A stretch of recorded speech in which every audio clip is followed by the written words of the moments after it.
Let's look ahead at the threats that are still taking shape, the ones that don't yet have standardized playbooks or mature defensive tools. Because the threat landscape never stands still, and we can't either. In the first quarter of 2025 alone, the FBI reported that U.S. businesses lost an unprecedented $16.6 billion to cybercrime, a 33% jump year over year. Most of these losses came from fraud and ransomware, and there's warnings out there that emerging technologies are only going to worsen this trend. Jen Easterly, the former director of CISA, recently wrote, "We're moving quickly into an era where adversaries will automate the parts of the kill chain that don't require creativity or deep expertise, and defenders need to be ready." Let's examine 5 categories of emerging trends. We want to think strategically about these developments rather than reactively chasing every scary headline. We want you to be able to identify which threats matter most to your organization and build flexibility into your security program. Now, arguably, the most transformative threat is the weaponization of artificial intelligence. AI has already made cybercriminal activities more scalable and sophisticated. A recent Microsoft report found that AI automated phishing emails achieved a 54% click-through rate, compared with just 12% for traditional phishing lures. Phil Venables, a partner at Ballistic Ventures and the former security chief at Google Cloud, says that nation-state hackers are building tools to automate everything, from spotting vulnerabilities to launching customized attacks on company networks. When asked about the timeline, he told Axios, "It's definitely going to come. The only question is it 3 months, 6 months, or 12 months?" We got our answer sooner than expected. In late 2025, Anthropic revealed that their AI model Claude had been used by Chinese espionage actors to automate 80 to 90% of an entire hacking campaign. Chris Krebs, the former head of CISA, responded on LinkedIn that the fact this is only one model and the rest are likely being similarly abused is all chilling stuff that we've been expecting for years. What makes AI-powered attacks so dangerous is how they scale. Traditional cyber attacks required significant human effort for each target. Now AI can analyze vast amounts of data, including social media activity and network behavior, to craft highly personalized phishing emails that are much harder to recognize. An AI-generated phishing email might reference a familiar contact, a recent online purchase, or even adopt the writing style of a trusted colleague. This level of customization makes it easier to trick individuals into clicking malicious links or handing over sensitive information. According to CrowdStrike's threat research, voice phishing attacks, also known as vishing, surged by 442% between the first and second halves of 2024. That's driven by AI's ability to synthesize convincing voices and emails. People have said AI has eliminated the barriers to entry for advanced forms of phishing and other social engineering attacks, and cybercriminals have never had more powerful resources for manipulating victims. This democratization of cybercrime means that even smaller criminal groups can now run large-scale operations without requiring advanced technical expertise. The next evolution of AI-powered social engineering moves beyond text to exploit our most fundamental senses, deepfakes. Those hyper-realistic audio and video generated by AI are no longer a novelty. They've become a potent weapon for cybercriminals. The technology has become so accessible that it's fueling a dramatic rise in fraud. In the first quarter of 2025 alone, there were 179 deepfake incidents recorded, surpassing the total for all of 2024 by 19%. And according to Pindrop Security, the company that identified the fake Joe Biden robocalls, they recorded a 1,400% increase in deepfake attacks in the first half of 2024 alone. Now, in 2024, global engineering firm Arup was targeted in what became known as the $25 million deepfake fraud. A financial employee received an email appearing to be from Erupt's UK-based CFO, instructing them about a confidential and urgent transaction. The employee was initially suspicious, exactly as we'd expect them to be, but then they were invited to a video conference to discuss the matter. On that call, they saw what appeared to be the CFO and other executives. So their skepticism was overcome and they transferred $25 million, but it was all fake. The entire video conference was populated by deepfake.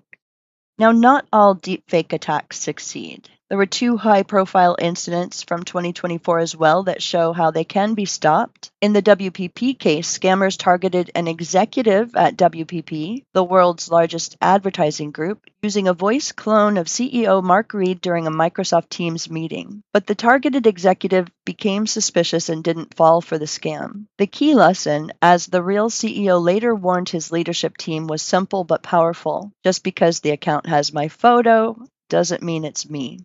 In the Ferrari case, an executive received a WhatsApp call from what sounded like CEO Benedetto Vigno's voice. Despite the voice mimicking the CEO's accent perfectly, the executive detected slight mechanical inconsistencies. Growing suspicious, they posed a simple personal question that only the real Vigna could answer. The imposter failed to answer and ended the call abruptly.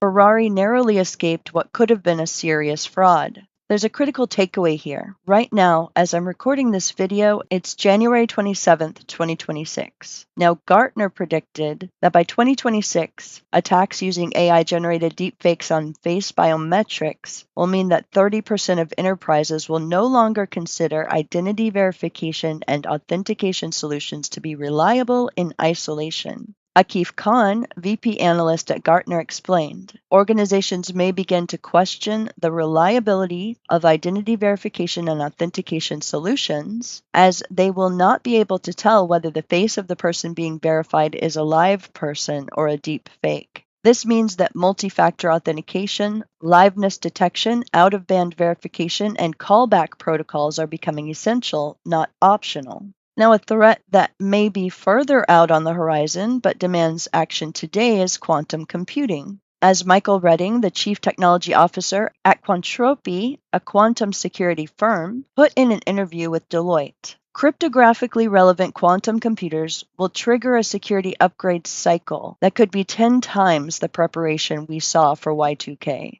To understand the timeline, consider this. The Global Risk Institute's 2024 Quantum Threat Timeline Report estimated that by 2034, there's between a 17 and a 34% chance that a cryptographically relevant quantum computer will exist capable of breaking RSA 2048 in 24 hours. That might sound distant, but attackers are already conducting what security researchers call harvest now, decrypt later attacks. Michael Sikorsky, VP and CTO of Unit 42 at Palo Alto Networks, explains attackers will stockpile encrypted data for the quantum era. While quantum computing may be in the distant future, cunning threat actors will be harvesting stolen encrypted files for when quantum computing can crack the encryption of these files. That means that every encrypted file stolen today, whether it's classified government data, trade secrets, medical records, or financial information, is potentially readable in the future. If your data has value beyond the next decade, you're already at risk. Now, solutions do exist. In August 2024, NIST released its first set of finalized post-quantum cryptography standards. These quantum-resistant algorithms, including Crystal's Kyber,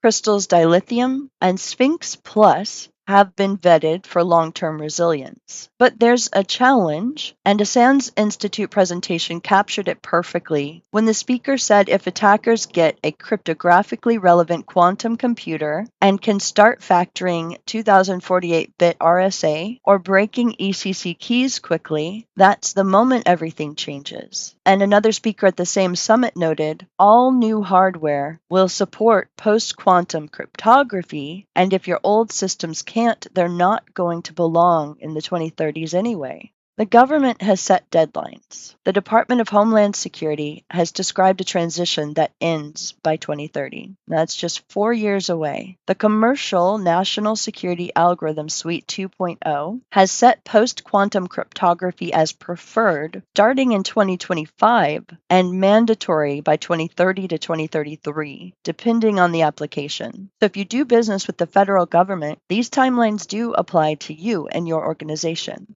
BCG recently published a report stating that sometime around 2035, quantum computers are expected to become sufficiently powerful to compromise current widely used cryptographic standards. They recommend that organizations prioritize critical applications and systems, starting migration as soon as possible to mitigate immediate threats and avoid escalating costs. There's another emerging threat area already causing massive damage, which is the supply chain attacks. 2024 was called the year of the supply chain attack, and for good reason. The Change Healthcare ransomware attack disrupted operations across the entire healthcare sector. The CDK global attack cost automobile dealers more than $1 billion, and the CrowdStrike update incident, while not technically an attack, demonstrated exactly how a single point of failure can cascade across the global economy. Ken Wong, a cloud security expert writing for the Cloud Security Alliance, observed that the CrowdStrike outage reveals how a single point of failure in the complex web of supply chain services can trigger far-reaching consequences. The U.S. Government Accountability Office noted that the CrowdStrike outage highlights the same supply chain vulnerabilities we saw during the SolarWinds attack in 2019. And for Fortune 500 companies alone, that incident is estimated to have cost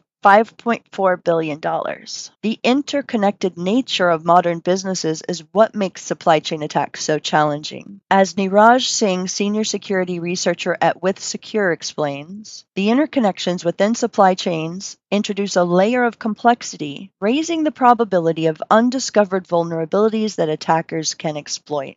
In 2025, there were supply chain attacks escalating in both scale and sophistication. Data-lined groups and cybercriminals alike shifted toward highly targeted developer compromises, continuous integration, continuous deployment CI/CD manipulation, and social engineering-driven access to downstream environments. The XZUtils backdoor, discovered in March 2024, showed how attackers can patiently infiltrate even the open-source software that underpins critical infrastructure. No organization can entirely protect itself against a software supply chain attack, but organizations can and must adopt a proactive approach to supply chain risk management. This means exercising due diligence, continuously monitoring third-party security practices, and implementing stringent access controls. Another category of emerging threats involves the explosive growth of connected devices and the convergence of information technology with operational technology. IoT Analytics projects that we'll see 35 billion connected devices by 2028. In 2025, there were already an estimated 18 billion IoT devices, and that figure was expected to double to 40 billion by 2030. Each of these devices represents a potential entry point for attackers. Microsoft analysis revealed that 78% of industrial network devices have known vulnerabilities, with 46% running deprecated firmware that can't be patched, and 32% operating with unpatched vulnerabilities. In 2024, there were several devastating attacks on operational technology environments. The Sandworm Group targeted a Texas water treatment facility, causing overflow. American Water's operations across 24 states faced disruption by suspected state-backed actors. And the China-linked Volt Typhoon campaign persistently targeted critical U.S. infrastructure sectors, including water, energy, and transportation. Jim Lutz, Technical Vice President and Cybersecurity Expert for OT and ICS at RCM Global, provided the perspective the cybersecurity challenges we're seeing as we enter 2025 reflect a significant evolution in both the sophistication and accessibility of adversarial tactics. Threat actors like Cyber Avengers and Salt Typhoon are demonstrating capabilities beyond what many would have anticipated. What's critical now is recognizing that these evolving tactics demand a fundamental shift in how we approach defenses. The Ponemon Institute's latest research paints a concerning picture. Only 44% of organizations believe they have enough staff to manage OT security risks, and only 52% have dedicated OT security incident response teams. Their research also shows that organizations that effectively connect IT and OT teams and partner with OT security specialists experience 62% fewer disruptive security incidents. It's also been said that the cybersecurity threat landscape is fundamentally shifting, raising the stakes from data manipulation to impacting physical safety and operational uptime within operational technology environments such as power plants, water plants, oil and gas refineries, and other critical infrastructure.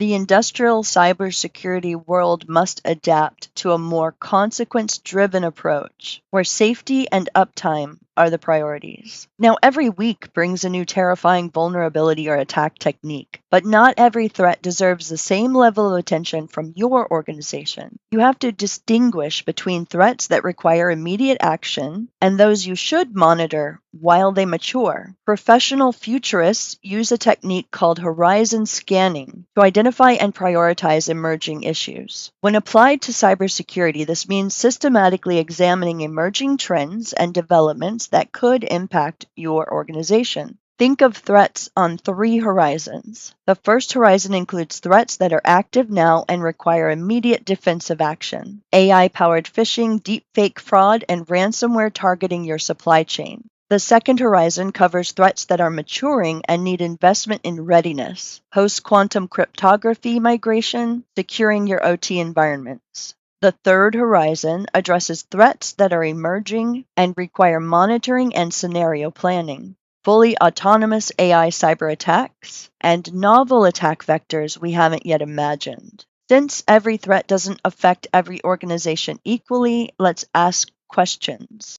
What assets do we have that this threat could target? AI-powered phishing affects everyone, but quantum threats are most urgent for organizations handling data with long-term value like government, healthcare, and financial services. And what's our exposure through third parties? Your supply chain security matters as much as your own. The Change Healthcare attack affected thousands of healthcare providers who had never been directly targeted. And what's the timeline to impact? Quantum threats are years away but require years of preparation. Deepfake attacks are happening now and need immediate attention. What's our current capability to detect and respond? If you have no OT security visibility today, that's a more urgent gap than fine-tuning your already mature endpoint detection. The most important capability for dealing with emerging threats is what experts call crypto agility when discussing quantum threats. But the concept applies broadly. You need the ability to rapidly adapt your defenses as the threat landscape evolves. BCG's recent guidance emphasized the key principles for effective agility: modular design that allows rapid updates, automated update mechanisms, comprehensive asset inventory, clear governance structures, and ongoing staff training. The organizations that will succeed are those that build adaptability into their security architecture from the start, rather than bolting it on after the fact. As one security leader noted, organizations must pair innovation with discipline, securing new capabilities from the start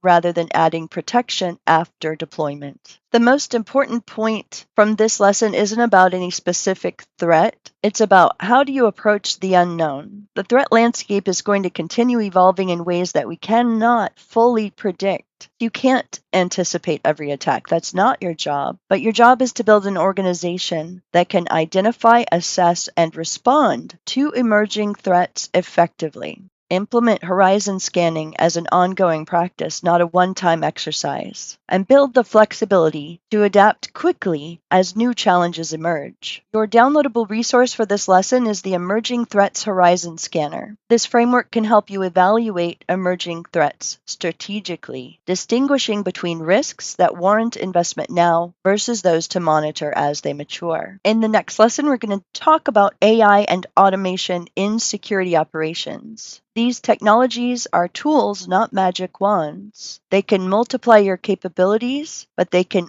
also multiply your mistakes if implemented poorly. So in the next lesson, we want to help you separate the genuine value from the vendor hype and have an opportunity for a realistic framework for incorporating those technologies into your security program.